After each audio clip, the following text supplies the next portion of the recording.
Modified Racing. We'll take you upstairs to Cayuga's Eric Thomas and Catherine D.I.R.T.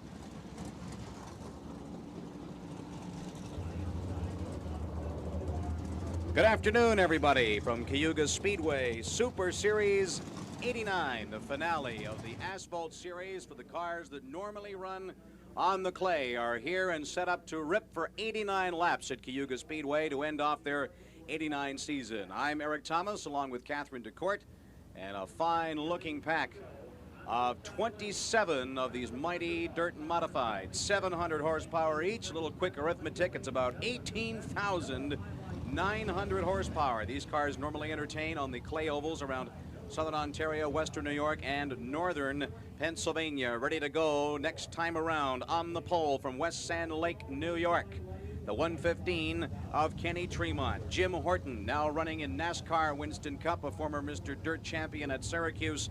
Front row on the inside in car number 85. Joe Plazik from Caister Center is here, along with Billy Decker, Bob McCready, Jim Bigelow, Mike Jeffrey, Danny Johnson, Brian Stevens, Alan Johnson, Brett Hearn, Randy Slack, Doug Hoffman, Charlie Rudolph, Mike Perotti, Dave Lape, John Proctor, Richie Urich, Ken Brightbill, Pat Ward, Rick Hochter, Roger Horvath, Ron Smoker, Wyatt Earp, Joe Burchek, Ken Schrader, and Jack Johnson. All kinds of stories have interwoven to start this thing off. Ken Schrader from Concord, North Carolina, one of the NASCAR chargers here, had some heavy damage in a preliminary heat.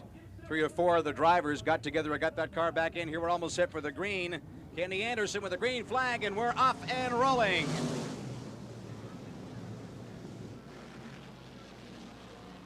'85 of Jim Horton on the break early, leads him on down the back stretch.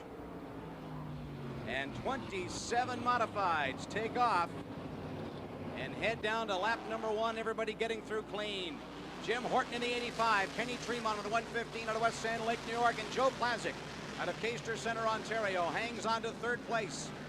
The 91 of Billy Decker out of Franklin, New York. And we've got the number 9 of Bob McCready out of Watertown, New York, following in that order. It's Jim Horton after lap number 2 in car number 85 from Hamilton, New Jersey. Catherine, a clean start, everybody getting away just fine. We had some mishaps in some of the preliminary heats, but we're off and underway, and everyone's getting through nice and clean here. Certainly did have a few mishaps. These preliminary rounds were quite exciting with some crash and booms happening. And as a matter of fact, Bob McCready is, well, he's anticipating a good race. Bob McCready, of course, in car number 9. And he said it's just anybody's race. It's the same old stuff. He says whoever gets their car working the best will do well. Isn't that always the way, though? A little bit of a different setup from what these cars are used to on the dirt. There's a good proliferation of Niagara Peninsula drivers and Western New York and Pennsylvania and New Jersey drivers. There's a good sprinkling of different kinds of talent out here. Most of these drivers only used to running on the clay when you're breaking the back end loose, compared to the asphalt technique where you have to drive the car. Looking at Danny Johnson in car number 1, the Billy Taylor car, originally scheduled to be run by Jeff Bodine, who's not with us here this afternoon due to a crash in Bristol. But Danny Johnson, the terror of the dirt circuit in 1989, with 20 feature wins at various speedways, taking over in the Billy Taylor number 1, the car originally, as we said, built for Jeff Bodine. Your leader, still the 85 of Jimmy Horton. Rest of the field following through, and there's Danny Johnson, the number 1, takes care of Mike Jeffrey in car 24J, moves up another notch. Watch Brett Hearn in car number 6 out of Kennelan, New Jersey. He won 9 of the first 16 feature events at Orange County Speedway. He is the points leader in the Dirt Asphalt Series situation running in to the weekend here. Rick Hochter out of Buffalo, New York, the first car into the pits here this afternoon in car number 18. No time to waste. We got off to a pretty quick start here. My goodness, we certainly have. These cars normally run on dirt. This is very interesting to see this third in a series of the only 3 asphalt races being run in the Skull Series. This is the 3rd one, and it's interesting to see how fast they go on the asphalt as compared to the dirt. And look at the cornering; it's so completely different on asphalt. Well, you notice some of the dirt drivers, Catherine, are getting those tires on the left front, especially down even on the grass. I mean, these cars like the ASA that we've done before like to run tight down through the apron, but boy, some of these guys get their tires. You can see it right now. We saw Randy Slack in number 3 in car number 1 got right down all 2 wheels on the left side of the car down on the dirt, so that puts a little bit of debris on the track, and that can get a little slippery. Exactly. We're watching the 72R of Sergeant Charlie Rudolph, the former NASCAR pilot, and he is clicking himself up to position. So the fast cars that we anticipated before the afternoon got going are filtering themselves up through the pack. Coming up to the 10-lap mark, it's still Jimmy Horton in car number 85, Joe Plazik in the 1P they've actually scored in. The number 9 of Bob McCready, third, and the number 1 of Danny Johnson, the Billy Taylor number 1, running in fourth position. Charlie Rudolph in car number 72, mentioning him, Catherine, he is really on the move. We're looking at the 352 of John Proctor of Clifton Park, New York. He's gone down into the pit lane with a flat tire. So tires, we mentioned those off the front of the show, becoming a big race factor. Pat Ward in the 42P out of Genoa, New York, his right rear has gone down. So the tires that we talked about at the beginning of the program are really becoming a factor out here. With 700 horsepower, you really can grind the rubber off those tires very easily. 12 laps are down, and it's still the 85 of Jim Horton. Jim Horton now coming in through turn number 4. Headed down the front straightaway, Joe Plazik in the number 1 from Caister Center, hanging tough with him as they head down into turns number 1 and 2, snaking around the slower car of Waterloo, New York's Wyatt Earp, that's his name, and Horton losing power, and Plazik will take over the lead. Joe Plazik in the 1P. Horton just suddenly had a power burp there or something. He just lost it on the back stretch, and Plazik took advantage of it, Catherine, and made the nice move to get by him for the lead. Beautiful move. Plazik in the number 1. In the white number 1, there's Horton in the 85, and the rest of the field, Charlie Rudolph, moving up from position 14 to 10th, is really on the move. Joe Plazik in the number 1. Now the flags are already out. The leaders are coming up to slower cars. Keep your eye on the number 1. Danny Johnson out of Phelps, New York. They don't call him Danimal for nothing. He's got over 20 feature wins this summer on the various clay ovals. And Danny Johnson, of course, driving Jeff Bodine's car, who could not be here today. He's behind the wheel of one of the 3 modifieds with A-frame front suspension rather than the conventional straight axle setup. Yep, it's a bit of a nitpick with some of these drivers. It's supposed to be a series for dirt cars with a straight tube axle set up to run on asphalt, but some of the drivers, although not in violation of the rules, have put together that special A-frame front end sprung like an asphalt car, much like your passenger car is. But next year they're going to have to make a firm ruling on this, because the cars that have the A-frames may have a bit of an advantage. Depends on who you talk to. Bob McCready says it doesn't have any advantage at all. It just depends on how much experience you've had on the asphalt. Exactly, yeah. They are legal. They are created for asphalt services, but everything's fair in this game today. Joe Plazik in the number 1. We're watching Brian Stevens from St. Catharines, Ontario in the 444. He's battling there with Alan Johnson in the 14J out of Phelps, New York. That's the brother of Danny Johnson, who was really in the hunt for the lead here. Car number 1, that's the other number 1, the 1P, if you like to be specific in scoring, Joe Plazik out of Caister Center. Tires becoming a factor. Some of the back ends of these modifieds are getting rather loose out here. It's still Joe Plazik, your leader. Jimmy Horton in the 85 running second. Bob McCready in the 09 third, and Brett Hearn in the 06 car from Kinnelon, New Jersey. The points leader coming into Cayuga in the Dirt Asphalt Series. He's on the move as well. He is standing in fourth position. This is after 19 laps, Catherine. Another thing that the drivers have to keep in mind if they're going to be doing some modifying just for 3 asphalt races, you're running into a lot of expense.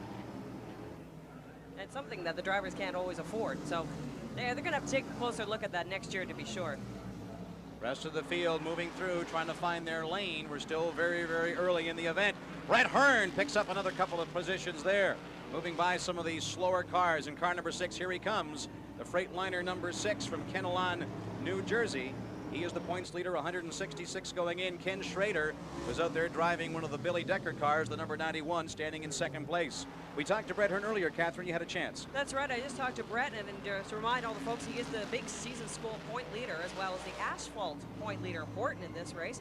We asked him earlier if he feels confident going into today's race and who is his biggest threat.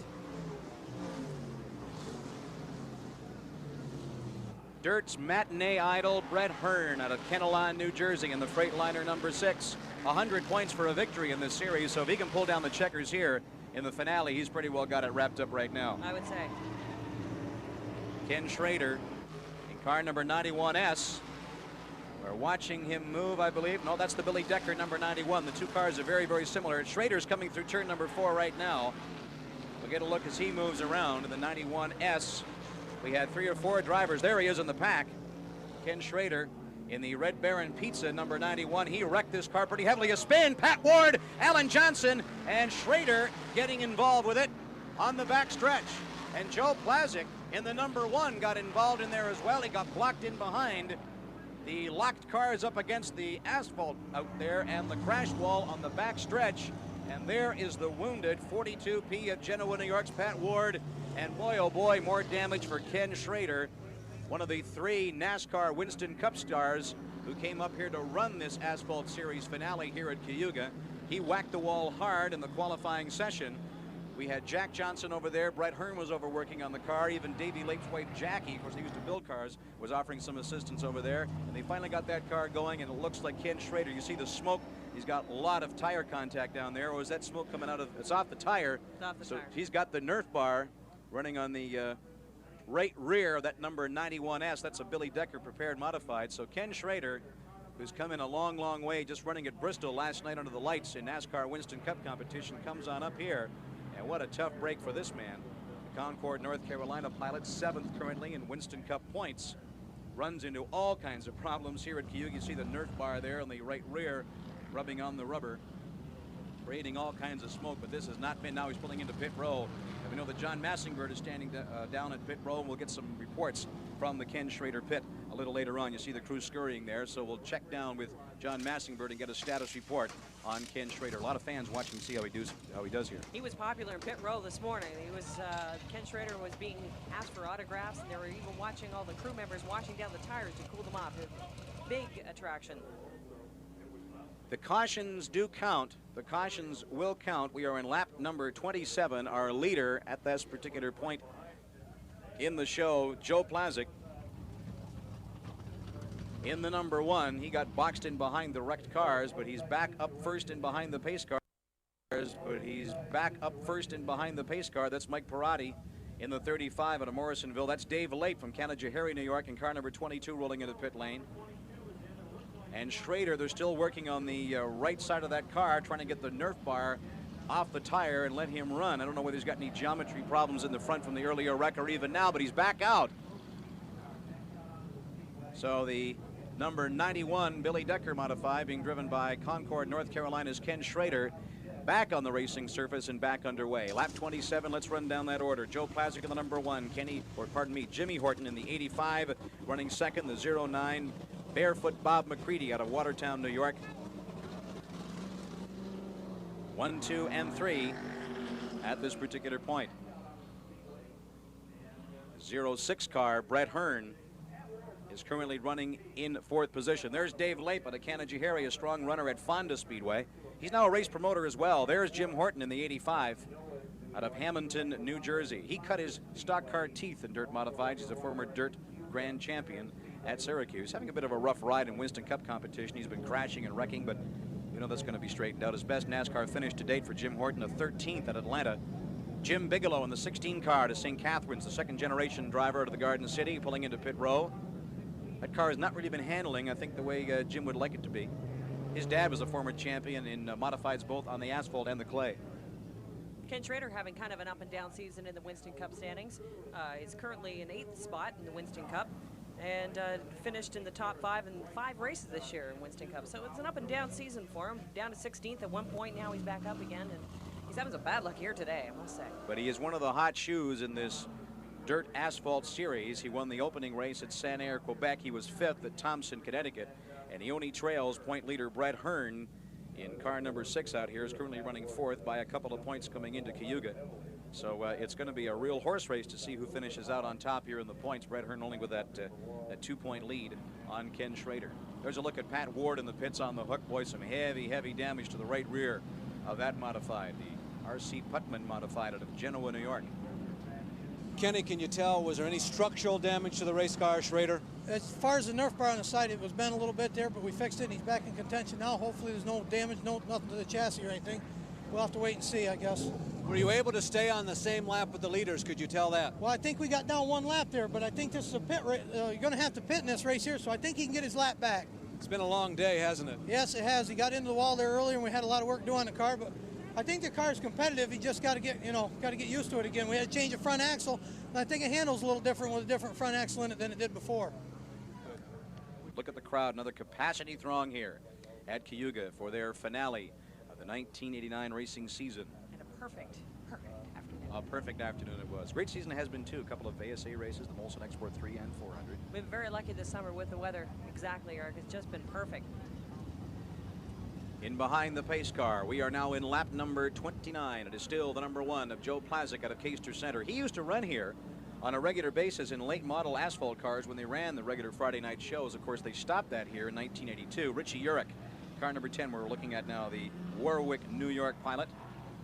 Electrifying Richie Urich in car number 10, putting some fresh skins on that car as well, especially on the right rear. That's the tire that gets most of the punishment when the cars are set up offset to the right-hand side or just basically designed to turn left. Getting ready for the white flag. Bobby Anderson and Chip Schunemann, the flag team up here once again at Cayuga. White flag is up, Catherine. This Dirt Super Series at Cayuga this weekend is the 3rd event in a 3 asphalt trio, which is in turn part of the overall School Racing Super Dirt Series and the A+ Winners Classic qualifier. So this is an important part of the series. 3rd in the asphalt. Lap number 31. Your leader is still the number 1 of Cayster Center's Joe Plazik. His brother Frank also campaigns in modifieds on the clay. And with all the advantages that Ken Schrader has coming into this race, being a NASCAR driver, being so used to the asphalt, you'd feel he'd have a real edge. But unfortunately, all of these factors are not working with him this afternoon. He's running a series of bad luck tumbles. It is a totally different technique, Catherine. On the clay, you're used to breaking the back end around and sliding the car through the corners, much like you drive a sprint car. We'll have more on that later on because we've got a green flag to worry about. Joe Plazik in the number 1, and Bob McCready on the break will take over 2nd place in car number 9, the Watertown, New York pilot. Former Mr. Dirt Syracuse champion, 2nd to Jeff Bodine on the asphalt at Thompson, Connecticut. Takes over 2nd place. There he is in car number 9. That's one of those A-frame cars we were talking about. But in talking to him earlier on in the series, he says doesn't matter. A-frame, straight tube axle like we have on the clay doesn't matter. If you've got the right setup and you have some experience, you can do well no matter what kind of front end you've got. That's right. Bob McCready is quick to point out that it's asphalt experience that separates the men from the boys, not A-frames. Absolutely. It may be a bit of a tempest in a teapot anyway. Next year for this series, they're going to make a firm ruling whether you're going to run the straight tube axle like they do on the dirt, or they're going to go with the independently sprung front wheels in the A-frame format. Now Bob McCready sets his gun sights on the number 1 of Joe Plazik, and here they come at a turn number 4. Plazik doing a nice job. McCready's going to tuck it down. He's got the horsepower to try on the outside, but if you can get that bottom lane, that's the short way around the speedway. That's the one you want. Horton still right there in 3rd place. Brad Hearn is running in 4th, and Danny Johnson running 5th, and the 72R of Charlie Rudolph is running in 6th position. We are at lap 35. The trick is to get all those horses galloping in the same direction at the same time.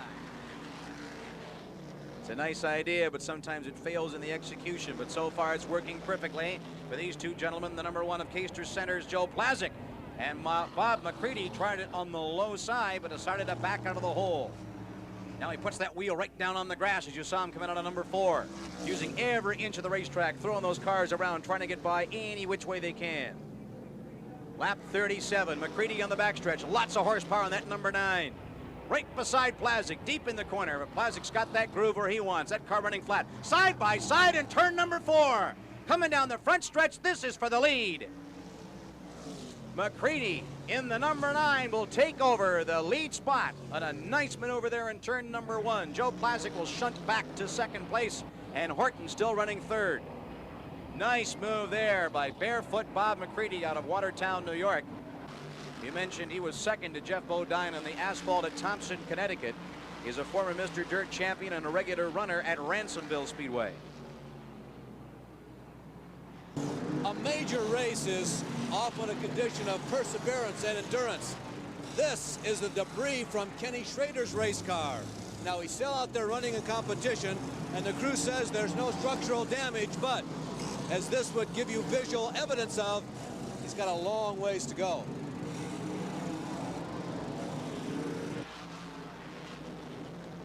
Moving by slower traffic by Ron Smoker in the 62R to North Boston. And Bob McCready just running rings around some of those slower cars, especially the pole sitter, Kenny Tremont of the 115 out of West Sand Lake, New York. But McCready just got himself dialed in perfectly, Catherine. The car's not twisting, it's running nice and flat, and is just turning these corners perfectly. He's living up to his own words. Separate the men from the boys. Whoever can perform best on the blacktop is going to take the lead. Some problems up in turn number 1. We had Mike Perotti, I believe it was, in car number 35 out of Morrisonville, New York, the winner of 6 feature events at Airborne Speedway in Plattsburgh, New York, and the Olsen Eagle. He just brushed the wall. I don't know what kind of contact he made. It happened out of our view. We just saw him come off the wall. But there's a look at our leader, the number 9 of Barefoot, Bob McCready. Billy, is there a chance that this is going to come down to a race between you guys and Hearn? The only way that this will do is if I feel that the other cars might blister the tires, and I'm going to go the distance, not stop, and that's my plan with Danny. And has he run the race that you wanted him to up to this point? We're about halfway. Yeah, what I had to do to get him calmed down is take some gear away and just smooth him, make him smooth, because once I put the gear in the heat, it just was loose for him, and I had to calm the engine down, took some gear away, and he's a lot smoother right now than it's been. Okay, among others, McCready and Horton are up there. Who are you looking at the most? Bob's the one. I mean, it's a shootout between Bob and I, but I'm happy with what I got right now. I got to go with what I am. And a whole pack of cars moving into pit row. There's a look at the 444 of Flying Brian Stevens, second-generation driver out of St. Catharines, regular campaigner at Merrittville and Ransomville Speedways. His dad, Ray, a stock car pioneer in this neck of the woods. No relation to the comedian Ray Stevens. No, Okay. not at all. No. No, family affair, too. His wife runs one of the ticket draws at one of the local speedways. Their family's been involved. There's a look at the tote board. You see it. 44 laps are gone. It's McCready, your leader, Joe Plazik, Jimmy Horton, and Brett Hearn, 1, 2, 3, and 4. So Stevens gets some new shoes on the back end of the number 444 modified out of St. Catharines. Laps are counted under the caution. Laps counted to the caution, but the last 3 have to be green flag laps. All right, pace car is in. Bob McCready pushes the button, and away we go for the restart on lap number 45, even, out of a total of 89. Eric Thomas, Catherine DeCourt along with you. Dirt Asphalt Series finale here at Cayuga, the closing event of 1989. Watching Brian Stevens move around, but he's going to have to get going because here comes the lead pack. Bob McCready in the number 9. Jimmy Horton in the 85. And Danny Johnson moving by Joe Plazik. And he clicks up another notch. So Danny Johnson finding that new car to his liking, slow and smooth, and he's moved up another notch. Now Brian Stevens is going to really have to hurry here. He's going to go down a lap. Danny Johnson on the move, but there's Bob McCready in the number 9. Heading into turn number 1. Brian Stevens got to get out of the way. Horton's going to try a move, but he backs out of there. Try to move just to the approach to the back chute, and down they go. Stevens trying to get out of the way. He's going to go down a lap here.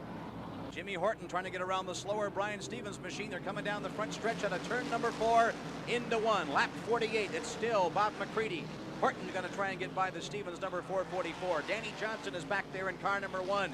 He wants to get by the slower machine along with the number 1P of Joe Plazik. Danny Johnson on the back end of Jimmy Horton's car, and he's really moving, Catherine.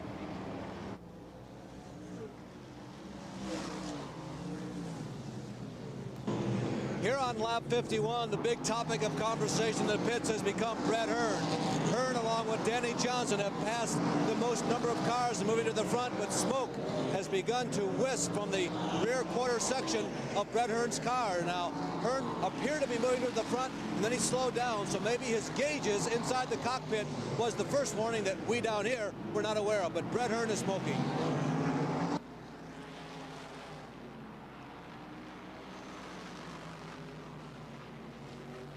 Danny's won over 20 feature wins this year from Phelps, New York. They don't call him Danimal for nothing. They call him Dr. J. I kind of like the Danimal nickname. That's the one he had and has had for a good long time. Currently running in 3rd position. There's a look at Brett Hearn in car number 6. He has dropped back from the top 4. He's being pursued by the 72R of Charging Charlie Rudolph out of Ransomville, New York, a regular runner, of course, at Ransomville Speedway. McCready still in control. There's the 85 of Jimmy Horton. There's McCready in the number 9, Horton, and Danny Johnson in the number 1, Billy Taylor, number 1. Trying to move by some quicker cars. They're in turn number 4 coming down the straightaway. There's not a lot of room to maneuver out there. Now Danny Johnson tries the inside of Horton, gives him a little bump, a little hip check, moves him to the side and takes over second place. So they don't call him Danimal for nothing. We just mentioned that and he showed you why. You're in the way, get out of my way. I'll just kick you out of the way. Outstanding driving. He's in a car he has never driven before. One of the most superb driving talents in the entire Northeast. Danny Johnson out of Phelps, New York. His brother Alan is running out here in the 14J, but so far has not been a factor here this afternoon. There are 3 modifieds out there on the track with A-frame front suspension. And the other 2 drivers other than Danny Johnson in the Bodine car is Bob McCready and Mark Fleury. Mark Fleury in the 52, I don't believe made the field or even made the trip up here to Cayuga. There are a few guys trying that A-frame, but again, I guess it goes back to what McCready was saying. It just depends on your talent. Now here we go. Danny Johnson in the number 1, McCready in the number 9. They're attached together like a little freight train as it come out of number 4 down the front straightaway. A lot of horsepower in both of those cars, running very well, but so far, Catherine, there's a pass attempt, but he backs off. Danny Johnson in the number 1, the Billy Taylor number 1, or a car really set up for Asphalt specifically, along with the number 9 of McCready. McCready and Danny Johnson, there they are, 1 and 2, sneaking their way through slower traffic. Now they've got some operating room. They head down the straightaway. Lap 57 is where we're at. Danny Johnson in car number 1. Right on the back end of the number 9 of Barefoot Bob McCready, the former Mr. Dirt champion out of Watertown, New York. Now they're on the back end of Richie Urick's number 10.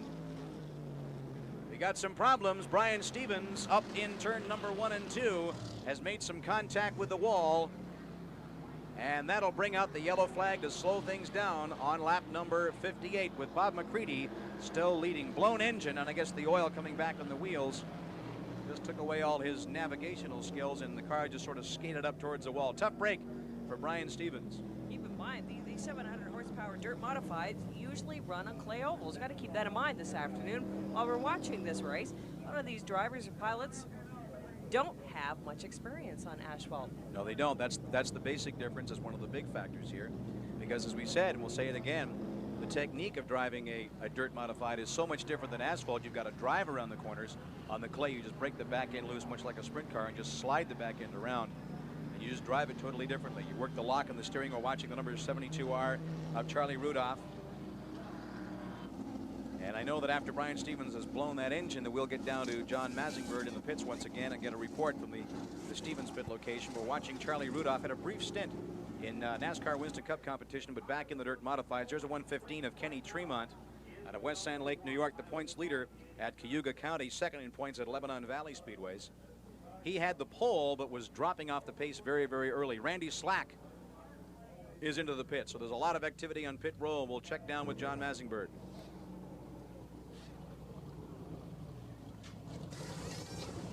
So some new tires for Randy Slack. And tires again, a major factor. And it'll be a single file start.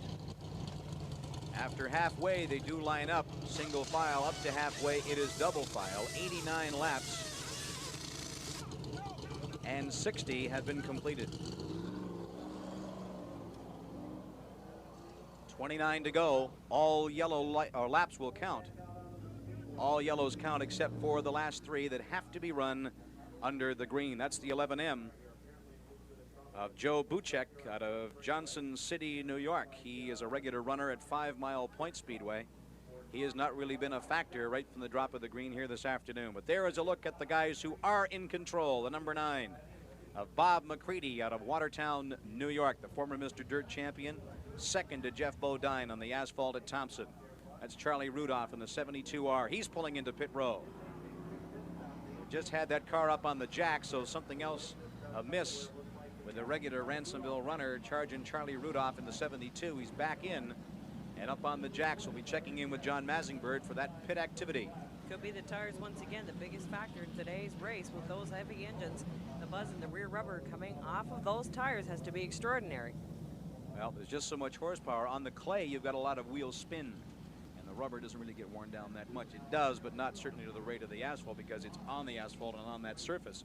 It's just getting ground down, unlike the clay, and that's why the tire wear is such a critical factor when they're running these high-powered modifieds on the asphalt. Rudolph on the move and limping slowly out onto the track. Here at the 2/3 mark of the race, as you can see, 62 laps down. Only 2 of the cars that were running on the same lap with the leaders, Charlie Rudolph and Randy Slack, have come into the pits for a pit stop. Now, a lot of the crews were hesitant about admitting whether or not they needed to pit during this race. Now, Billy Taylor has told us he plans on going the distance, so if that is the case, all of the other front runners have to follow suit. Now, the other big question becomes, who is using up their tires and who is not? Danny Johnson has passed a lot of cars en route to catching Bob McCready. And remember, Danny does not have nearly the experience on paved racetracks as McCready. Right now, Johnson looks quicker, but will he be quicker by lap number 89? The other car that was making the big move, Brett Hearn, has begun to smoke, and his rise to the top has slowed down. Whether or not this caution flag slowdown helps him, only time will tell.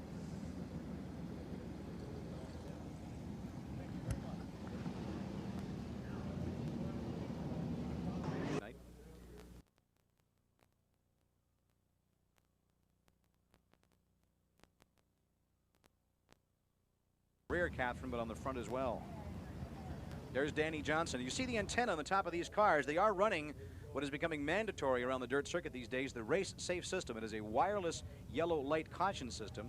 The yellow lights and the yellow flags in the flag stand are wired to the wireless system in these cars, and when the caution comes out, a large yellow light appears brightly on the dashboard, letting the drivers know wherever they are on the track there's a yellow flag and to slow down. A lot of the big wrecks in this class, because of the noise and because of the dust sometimes on the clay, it is sometimes hard to pick up a yellow flag when you're on different parts of the track. But with the race safe system, I don't think we've had a shunt or an accident with any sort of consequence of a serious nature because of the race safe system. It only costs about $300, and it's going to save a lot of lives. It's a great idea. I think it's one of the best improvements racing has seen. And I know some of the NASCAR people have seen it and think it's just a dandy idea, and I wouldn't be surprised to see it in that class as well.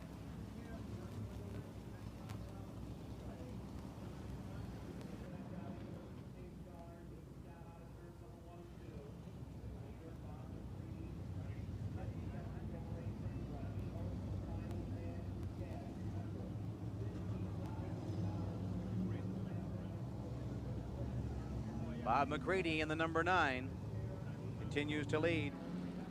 Here's a look at Bob Anderson in the starter stand. A wonderful day here at Cayuga Speedway. A lovely day to wrap up the '89 season here at Cayuga. Nice shot. Beautiful. That's from the top of the large tower here at Cayuga. And the airport is on the other side. Small landing strip. Grassy field, and notice the aircraft. Now, we got a green flag? Yes, we do. Restart on lap number 65. And Bob McCready continues to lead. Some contact up in turn number 4. The 11M of Joe Buchek out of Johnson City, New York, made some contact, but he continues on. And we are going to stay under green. I don't think we need a yellow for that one. There's Brett Hearn in the number 6. He is on the move. Currently running in 4th. He wants Horton for 3rd. In the 85, they go by us here on the ground level camera. Jim Horton in the 85. Brett Hearn in the number 6 out of Kennelon, New Jersey. And the chase is on for 3rd place. In behind the leader, Bob McCready in the number 1, the 2nd place car of Danny Johnson in car number 1. So the modifieds are moving, clicking off these laps. Bob McCready continues to lead. There he is, car number 9. Watertown, New York, a regular campaigner at Ransomville Speedways, a former Mr. Dirt champion at Syracuse. We're watching the 85 of Horton moving through turn number 4, and the number 6 of Brett Hearn out of Kennelon, New Jersey. This is going to be some finish, let me tell you. These cars are running rings around the rest of the pack. Again, just the basic dirt cars.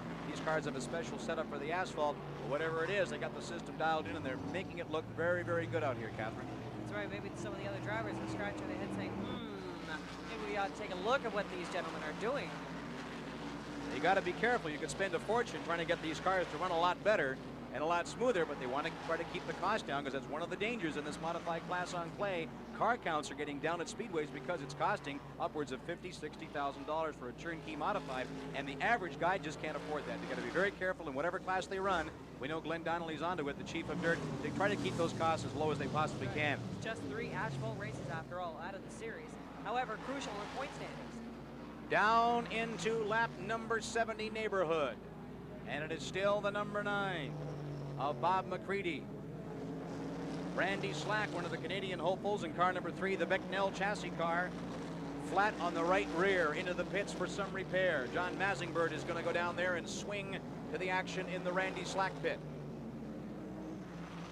Lap 71, Bob McCready in car number 9. Here's a look at Brett Hearn in the Freightliner number 6. He is currently running 4th at the moment, right on the back end of Jimmy Horton. Rest of the field following through, but the battle is clearly up front. McCready in number 9, getting by some more slower machines in turn number 4.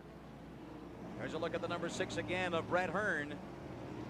He is currently running 4th at lap number 73. With your leader, Bob McCready in car number 9. There's a look at Horton. He is currently running 3rd, but they've got a lap machine, the 62R of Ron Smoker, in between them. McCready continues to lead. There's the 124, the 125, I should say, of Doug Hoffman out of Allentown, PA, but strictly a back marker at this point. Correction on Randy Slack in the pits. It is not his tires, but his suspension. Oh my, more serious. Yeah, problem. much more serious. That is really going to affect where he finishes here this afternoon. He had high hopes. Now a little sandwich there. 352 of John Proctor, and down on the grass, we just mentioned that, Danny Johnson. Low side for Bob McCready. Proctor in the middle. Now we've got Rudolph making some heavy contact and spinning. The left rear of that car snapped right off, and that happened in turn number 4. So Charlie Rudolph in the 72 in the ADAP modified, coming into some heavy damage up there in number 4. We were just describing the move. McCready went low, Danny Johnson went high. Johnson went right down into the grass and just about lost it. So we had 2 major incidents within a heartbeat of each other, Catherine. Wow, that was close. I just saw him spinning and everything flying off. There's a good look at the inside, talking to the driver. Charlie Rudolph in the 72R, not where he wants to be right now. We are in lap 76, and he takes a heavy spin and some contact. I believe it was with another car, some wheel hop. I don't know if he made contact with the wall up there. But he's all right. If there is such a thing as a lucky yellow flag, you just experienced it. Right, I got it, and that's what we need. We're getting there. I saw you peering at that car very carefully when it went by. Did you spy anything? Nothing I could see. He just slid in over, he got on the grass a little bit, but we're going for it. Is the radio working? Yes, it is. So what did he say about the move? Any emotion at all? Billy's on the tower up there with him, and he's we're going for the win. That's the name of this tune.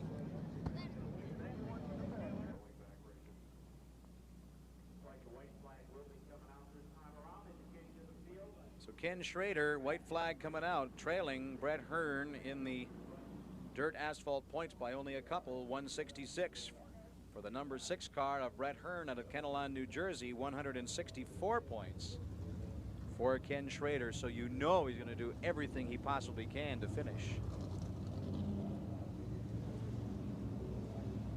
Lap 82 is on the board. As we said, the last 3, the clock will freeze if we're under yellow, because the last 3 have to be run under green. Still the number 9, your leader, Bob McCready, in car number 9. Out of Watertown, New York, there's Danny Johnson out of Phelps, New York, in the number 1, the Billy Taylor modified. Jimmy Horton is 3rd in the 85, and Brett Hearn is 4th in car number 6. The pace car leaving the surface. We're just a second away from the green flag, and as we speak, there it is, and the green lights are going, and here we go.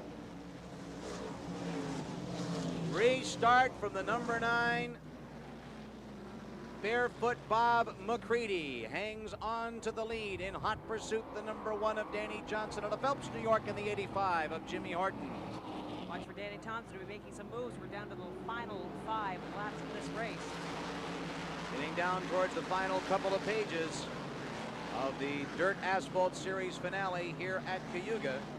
And everyone is strung out, freight train style, not a lot of passing going on at this point. But keep your eye on these gentlemen. The number 9 of Bob McCready, the number 1 of Danny Johnson. They're running 1-2 at this point. With 4 more laps to go, just 4. Everyone trying to find a line around where they can do some passing, but they seem to be content to stay where they are right now. Down to the final few turns here, and it is still the number 9 of Bob McCready.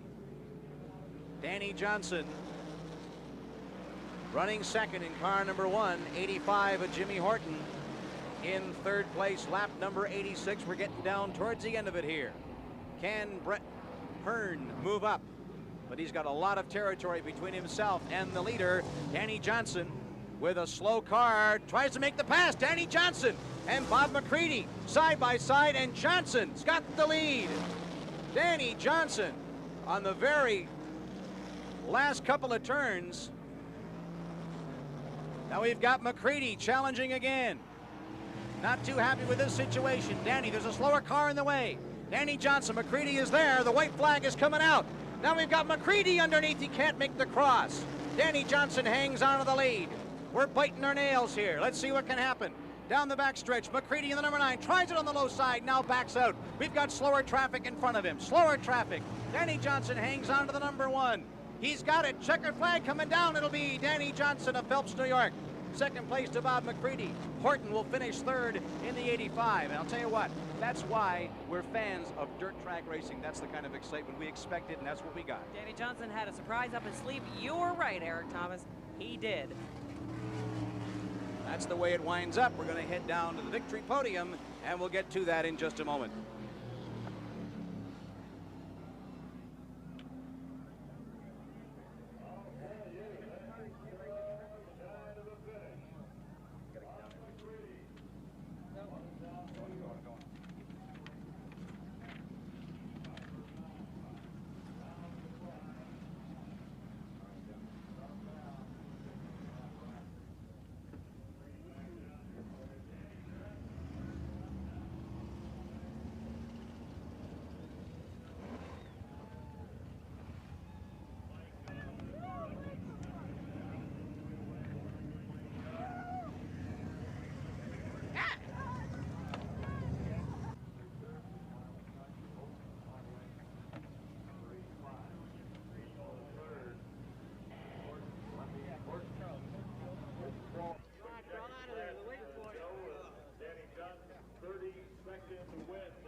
Danny, you finally got one on pavement, and it wasn't easy, was it? No, it wasn't. Billy's car, boy, it sure did work good, and I got to thank his sponsors for being able to put such a good car together. And Bob seemed to have a little push there towards the end. He got in traffic and he got up on the outside, maybe got in a little marbles or something. But this car worked good, and we were able to sneak right between them and go on for the win. Was traffic the difference, Dan? Yeah, I don't think I would have gotten him if we didn't get up to traffic. I mean, I could stay with him, but passing him was another story. You've won a lot of races, but this is a major hurdle to get over, isn't it? No doubt about it. I mean, this is one of the best wins all year. Thanks, TJ. Normally, second place is something to rejoice over, but I have the feeling, on looking at Bob McCready, that it's, shucks, I really would have liked to have won that one. Well, we did the best we could. I just misjudged the lap car, that's all. The car worked well, the guys did a good job. I just kind of let them down today, that's all. The tires held out, though, and you're saying it was just one of your misjudgments in a lap car? Yeah. Did the race unfold the way you expected it to? I mean, did the car maintain the speed you anticipated? We had a little push, but it would have been good except the loose stuff on the track, Right in the middle of the groove, it was okay, but if you got out of the groove a little bit, it really shoved. So when I come up to Kenny to lap him, I got out a little bit too high and started pushing, and I had to get out of the throttle. Bob, did you have an idea where we were in the race at every moment? Yeah, pretty basically. Yeah, down here in the pit area, other than the caution flags, which slowed the pace down, the race went by very quickly. It was pretty well incident-free. I mean, it went off pretty quick, no problems.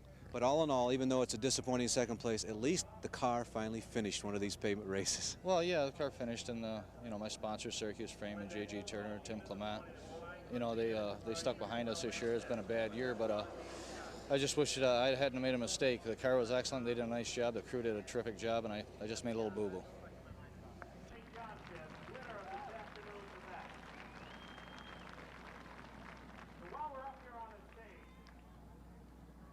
Jimmy, a third place, but a very busy one. You were fighting with somebody all race long, weren't you? Yeah, we had our hands full. There was somebody on our back bumper all day.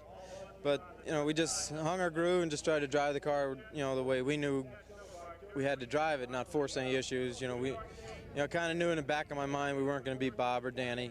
You know, we'd wanted to, but it's just one of them deals that, you know, those cars are just so superior. You know. So the feeling, there's a saying that says first in class. You must feel like you had somewhat of a victory then today. Oh, yeah, we're happy. You know, we're happy we made the ride. You know, he gave us a little experience that we needed. You know, I got to credit Bob McCready.